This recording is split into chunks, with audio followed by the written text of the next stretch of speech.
Hi guys, and I hope you're doing well. So on this video I'll be sharing with you how to make banana pancakes at home. It is quite easy. The recipe is straightforward. All the ingredients are provided and the measurements, so keep on watching to find out how to make them.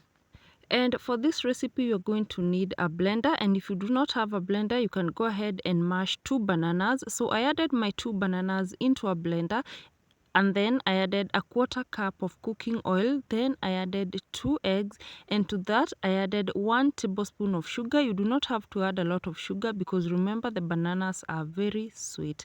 Go ahead and add a drop or 2 of vanilla essence, and at this point you can add your favorite spices. After that I went ahead and blended this mixture to such a consistency. And guys, for this recipe please use very ripe bananas. If you can get the ones that have dark spots, even better, they work perfectly. And I added the mixture to a bowl like you see here, and to that I added all-purpose flour that I had mixed with baking powder. You can use self-freezing flour if you do not have if you've got it at hand. After that I added milk powder, the one that I was showing you in a yellow sachet. So I just went ahead, added that, and then gave that a very good mix. And then I added water, that is half a cup of warm water. I added and then went ahead and mixed to get my preferred consistency, and this is the right consistency like I'm going to show you in this video.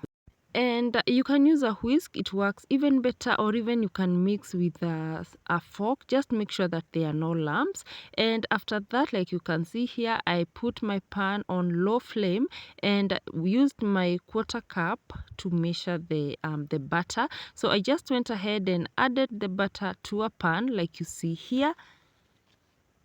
And you don't even have to spread it out. I realized that it is not necessary.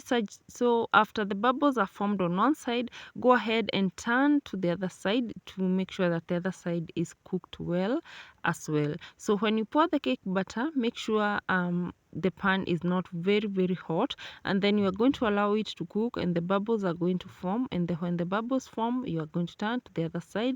Like you can see, I'm just waiting for the other side to cook. And guys, like I told you, it is a very easy recipe, and like you can see, the pancakes were very fluffy, so delicious. I love them. I'm going to cut them to just to show you the outcome, and they were so delicious. Thank you for watching.